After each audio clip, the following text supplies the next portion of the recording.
So, welcome to Jumbo IS and welcome to our lecture series called Daily News in Shorts. In this lecture series, we cover a particular day's current affairs in a short span of time within 30 minutes so that you get to cover your current affairs quickly and you have the rest of the day to spend in reading other parts of UPSC syllabus. Now, just watching this lecture would be job half done because just after watching this lecture, you need to revise this lecture as well. Because revision helps in consolidating these current affairs in your memory longer periods of time. Otherwise, you'll quickly forget them. Now, you can revise these current affairs from our notes, and these notes shall be shared on our Telegram channel. Now, the link to our Telegram channel is provided in the comment section below this video. All you have to do is just click on that link. It'll take you to our Telegram channel, and from there you can download the notes for this lecture. All right. So let's begin today's discussion. But first, let's take a look at the topics we shall cover in today's lecture. Okay. So in total, we'll be covering 5 topics. Okay, because these are the 5 topics that are important from the perspective of civil services examination. Number 1 topic is GPUs, which stands for Graphics Processing Units, and IndiaAI mission. You see, all AI models, artificial intelligence models, whether that's ChatGPT, DALL-E, Leonardo, all these AI models run on microchips called graphics processing units. Okay, so what is the link between GPUs and IndiaAI mission? We'll talk about this. Then, recently, Uttarakhand High Court has reprimanded state government authorities for allowing unregulated soapstone mining. And this unregulated soapstone mining has caused a lot of environmental concerns. So what are these environmental concerns? What is soapstone and why do we mine it? We'll talk about this. Then, recently, USA and Canada are suffering from winter storms, extremely cold weather during the winters. And this is because of a geographical phenomena called polar vortex. So what is polar vortex and how is it linked to extreme cold weather in the northern hemisphere of the earth? Okay, we'll talk about this. Then recently, India's foreign ministry has decided to engage with Taliban. As you all know, that since the takeover of Kabul by Taliban, India has refused to recognize Taliban's government. Okay, but India needs to protect its own security interests in Afghanistan, and that is why, without formally recognizing Taliban's government in Afghanistan, India is engaging with Taliban. Okay, so we'll talk about this issue, and in the end, we'll talk about Pravasi Bhartiya Divas because January 9th is Pravasi Bhartiya Divas Day. Pravasi means overseas, Bhartiya means Indian, Divas means day. So, overseas Indian Day celebrated on January 9th. Okay, so we'll talk about this as well. Okay, all right. So let's begin our discussion starting with topic number 1, which is GPUs and IndiaAI mission. Okay, so before getting into what was there in the news, first of all, you need to know what IndiaAI mission is. As the name suggests, IndiaAI mission is a mission to promote artificial intelligence in India. Okay, it is a 10,000 crore mission, approximately 10,000 crore mission, and aims to promote AI in India. Basically, the aim is to make India the AI powerhouse of the world. Okay, now how are GPUs linked with AI? Okay, basically, how are GPUs linked with AI, and what is the significance of GPUs in India AI mission? So, GPUs stand for graphics processing units. So graphics processing units, these are microchips on which AI models run. Without these microchips, AI models won't be able to run because AI models depend on computational power, okay? Computer power for making calculations. And this computational power is provided by graphics processing units. The thing is that graphics processing units, they were very popular during the 90s. But during the 90s, AI was not there, right? So what were GPUs used for? Well, initially when GPUs were launched, they were used for computer graphics, gaming graphics, game graphics like in Xbox, PlayStation, computer graphics, animation. These microchips or microcards were used for graphics, computer graphics. But slowly and gradually, people realized that these GPUs have very high computational power and they can be used to run AI models. And from then onwards, GPUs, all AI models in the world run on GPUs. Okay. Now, the company that has near monopoly over the production of GPUs is NVIDIA. Over 90% of the GPUs in the world are produced by NVIDIA. Since the dawn of artificial intelligence in the world, with the launch of ChatGPT, everyone is producing AI models. And all these AI models run on GPUs. That is why, since the launch of ChatGPT and the proliferation of AI models, NVIDIA has become extremely profitable because everyone needs GPUs now. Now, the thing is, India has launched this 10,370 crore India AI mission. Now, in this mission, India will be launching many homegrown AI models. But all those homegrown AI models require GPUs to run. So that is why a significant chunk of the money from this 10,370 crore would be dedicated towards procuring GPUs. Okay, this is the link between GPUs and India AI mission. So as you can see over here, what are GPUs? GPU is a specialized electronic circuit initially designed for digital imaging processing and to accelerate computer graphics. Okay, so initially it was designed to accelerate or support computer graphics. In the computers, every computer or laptop which has very high-end graphics has a separate GPU card, or these are embedded in your motherboards. These chips are in your personal computers, laptops, phones, and even gaming consoles like Xbox 360 or Xbox One or PlayStation. Okay, but recently GPUs were found useful for doing calculations and running neural networks. Now, neural networks are those networks on which AI models are built. Okay, plus some people have found that GPUs can be used for cryptocurrency mining, Bitcoin mining. But people have found out that without GPUs, AI doesn't exist. GPUs are the backend computational or computer infra on which AI models run. So GPUs are the computational infrastructure on which all AI runs. Okay, so this is the situation. Now let's talk a bit about India AI mission, though we have discussed India AI mission in significant detail in our previous current affairs lectures. Here, I'm going to just give a cursory reading to India AI mission, or would explain India AI mission in brief. So India AI mission was announced by Prime Minister Modi uh, on Global Partnership on AI Summit 2023 in New Delhi. Okay, this AI mission is implemented by two organizations: India AI Independent Business Division, which is under Digital India Corporation, Ministry of Electronics and IT. Basically, this is running. Okay. Now, the total budgetary outlay of this mission is 10,372 crore. And the catch is, or the significant point is, that from this 10,372 crore, 4,564 crore would be used for having GPUs alone. This is the importance of GPUs. That almost half the amount of India AI mission is being spent over GPUs.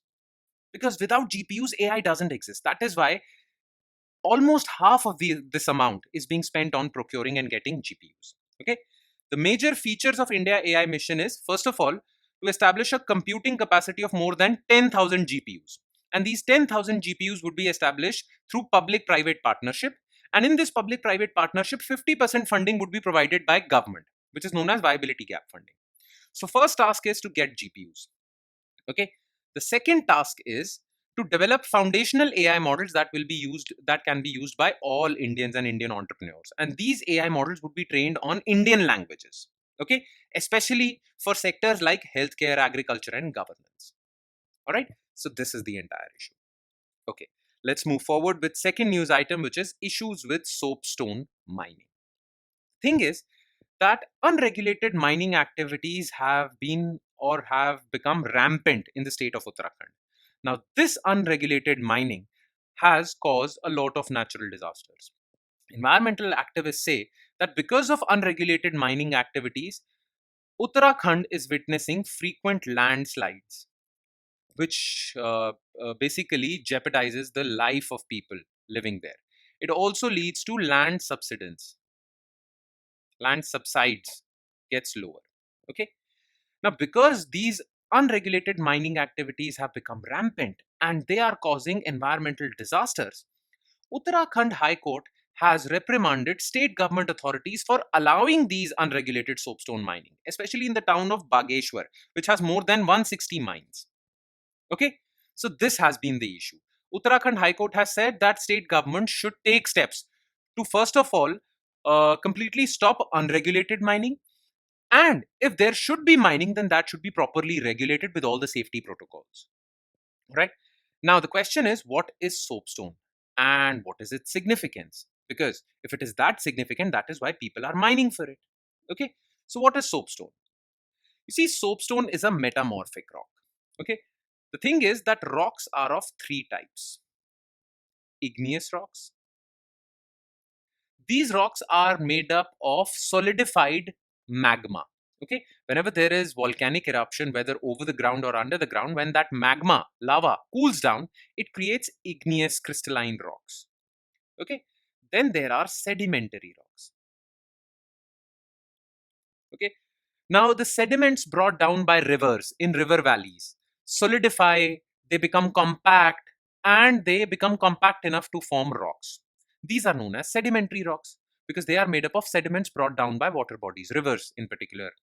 Sometimes even glaciers make these sedimentary rocks.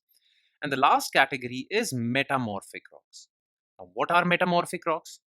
When these igneous or sedimentary rocks are put under extreme pressure, extreme temperature, and for very long periods of time, then they transform into a different material, and this different material is called metamorphic rocks. So either igneous rocks can be put under these conditions and they can form metamorphic rocks. Even sedimentary rocks, if put under these conditions, can form metamorphic rocks. So soapstone is a softer form of stone, is basically a metamorphic rock. Okay. Now all rocks contain minerals. Okay. The most significant mineral found in soapstone is talc. Okay. Now talc is used in construction, for construction of different things, for sculptures, for making sinks, ovens and hearths, for countertops, tabletops. All right. So it is a softer form of stone which is used in mostly construction and interior design. Talc is even used in cosmetics. Okay. Talcum powder and many other things. Okay. Pharmaceuticals and other industries. Now, because it is economically so valuable, that is why people are mining for it. Now, according to Indian Bureau of Mines, there are two states in India which have the largest reserves of soapstone. Number one is Rajasthan, which contains 57% of total soapstone reserves in India. The other is Uttarakhand. And that is why Uttarakhand is seeing so many miners. Okay, this is how soapstone looks basically, as you can see. Now, what are the environmental concerns of soapstone mining?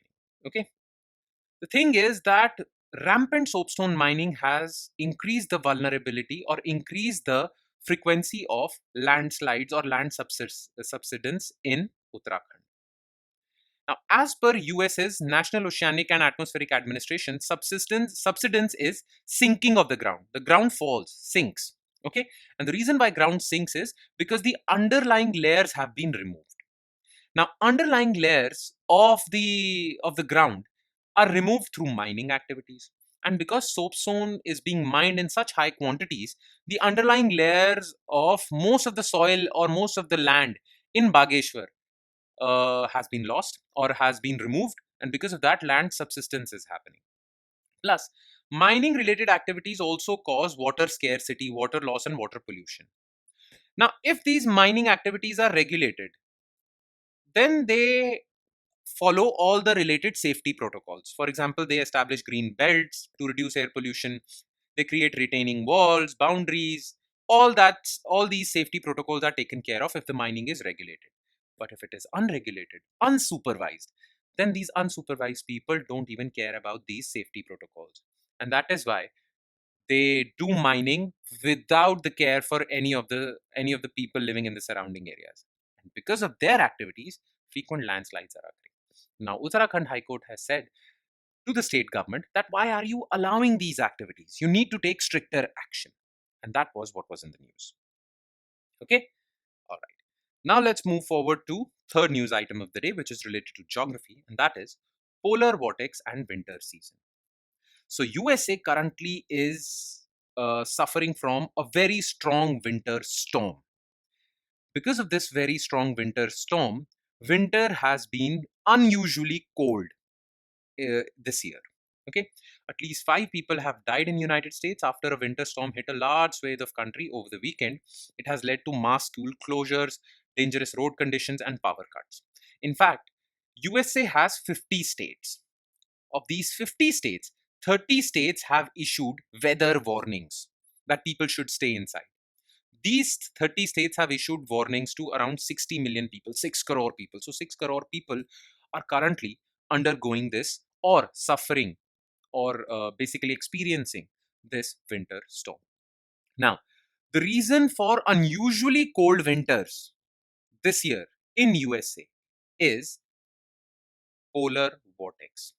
Because polar vortex, which is generally found over North Pole and South Pole in the polar regions, the polar vortex of the North Pole has moved southwards, and this polar vortex has carried with it dangerously cold winds. Now, because it has moved southwards, south enough to reach USA, the cold winds it carries also have reached USA, and that is why USA is experiencing this extremely cold winter storm. Now, what is polar vortex basically?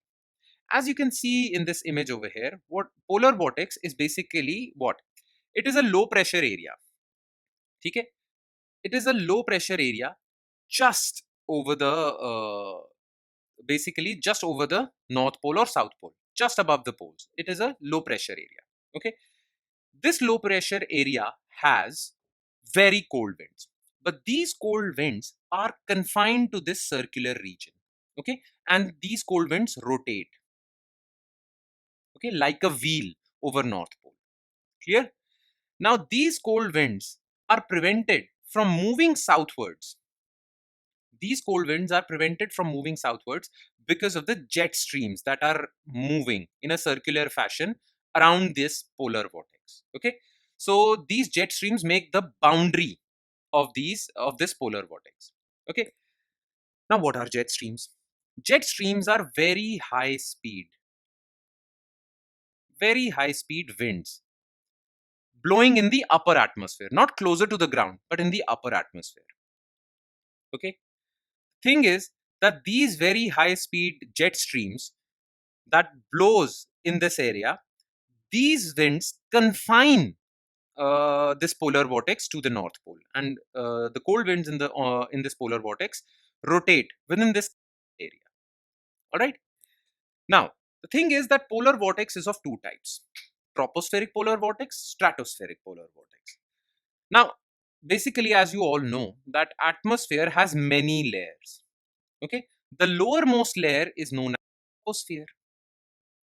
Troposphere is that layer of the atmosphere where all the weather phenomena occurs. Clouds are formed in this layer. Everything occurs related to weather in this layer. This layer extends from 0 to 15 kilometers, around about 15 kilometers, sometimes even 18 kilometers. The layer above troposphere is stratosphere. Okay, this extends from 15 to 50 kilometers, roundabout, approximately. All right. Now, if a polar vortex is formed in the stratosphere, it is known as stratospheric polar vortex. If it is formed in troposphere, it is known as tropospheric polar vortex. Okay, very simple.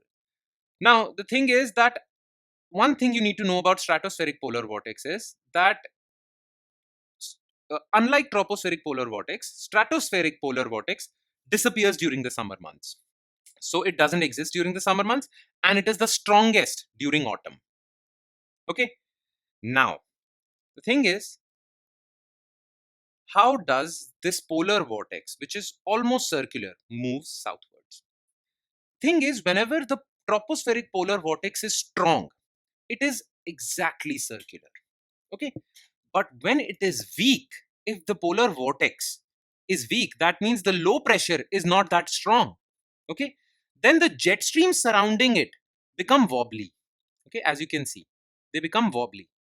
Earlier, the jet streams were in perfect circular fashion, and that is why this vortex was confined to this circular space. But because of weakening of low pressure area and weakening of polar vortex, these jet streams become wobbly. Okay, and because they become wobbly, they create space for polar vortex to enter southwards. And when polar vortex goes so south that it even reaches USA, then it causes winter storms, right?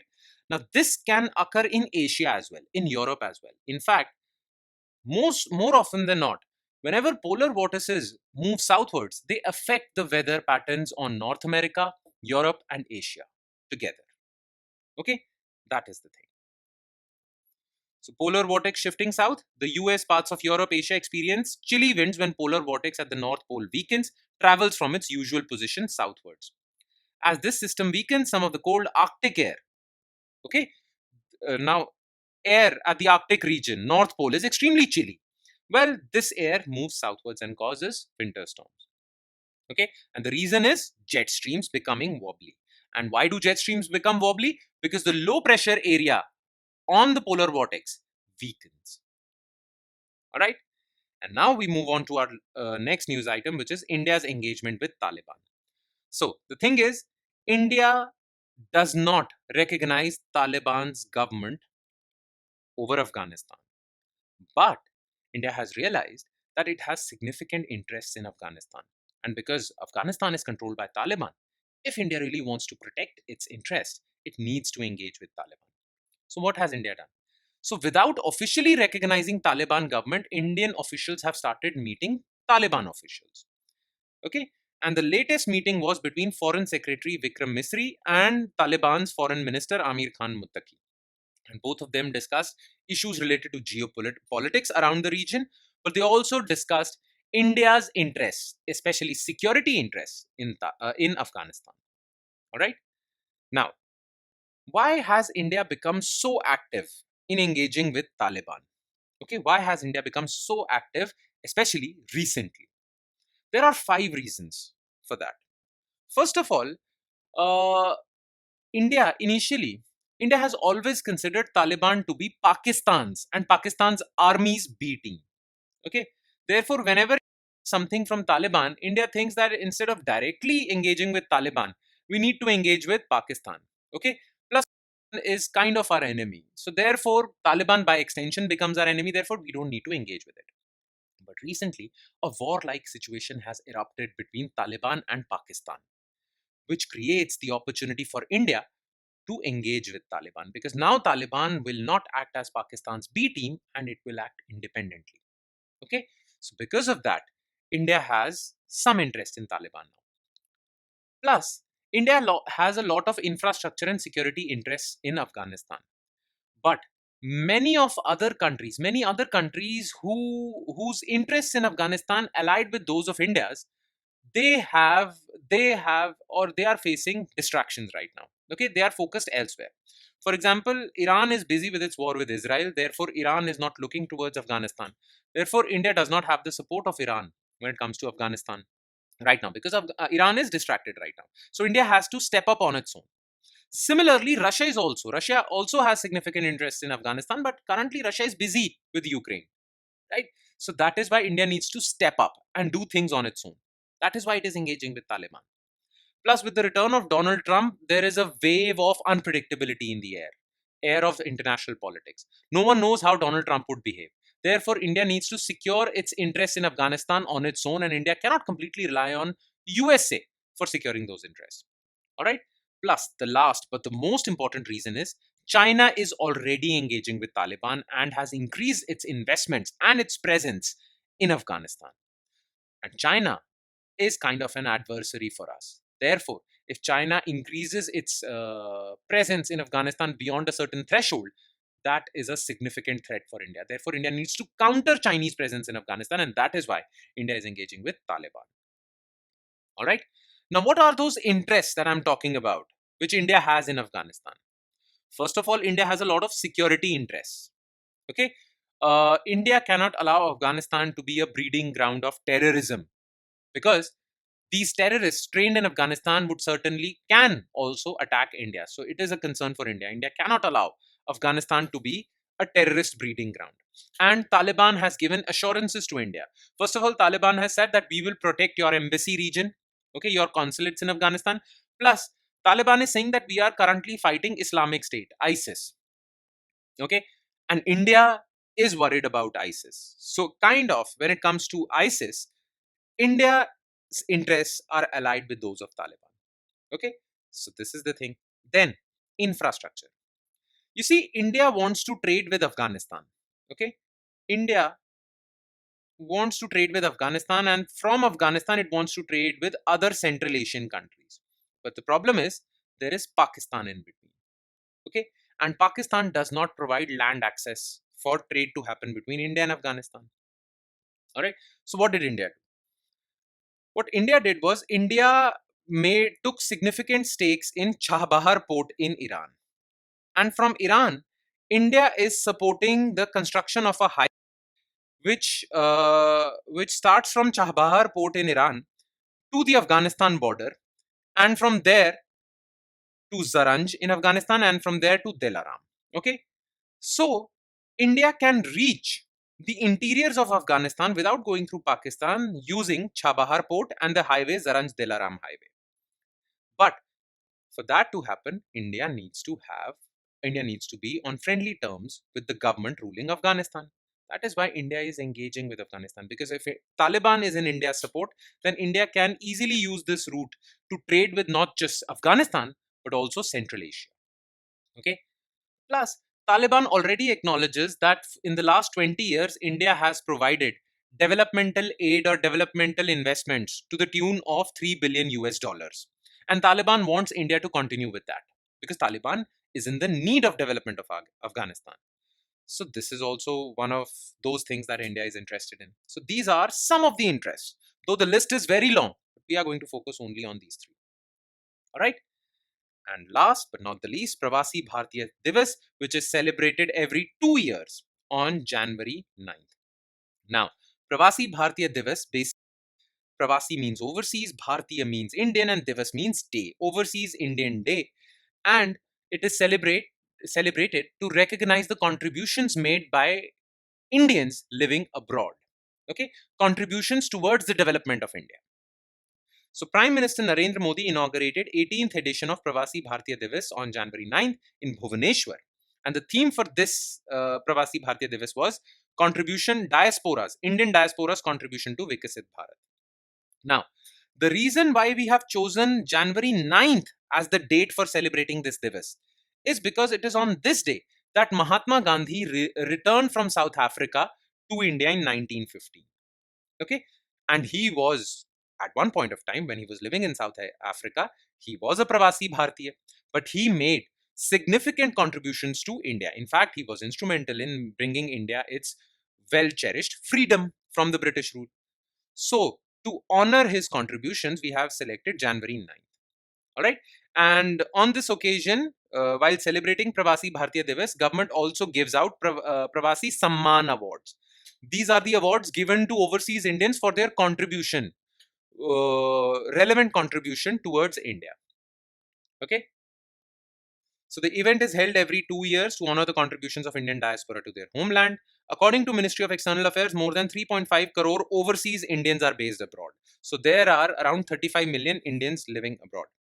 The idea of a day dedicated to recognize overseas Indians emerged in 2003. So the first Pravasi Bhartiya Divas was celebrated in 2003. Okay. Now, who are overseas Indians? So basically, overseas Indians are categorized into three categories. One are non-resident Indians. Now, NRIs are those Indians who are Indian citizens, but they're living outside India. Okay. Then there is another category of Indians, which is this category is known as persons of Indian origin. Now, these are those people, PIOs, are those people who are Indian by origin. Okay, these are Indian people, but they have become citizens of the country they are living in. So there are Indians in UK who are British citizens. There are Indians in Canada who are Canadian citizens. There are Indians in Australia who are Australian citizens, but their ethnicity or their belonging or their origins were in India.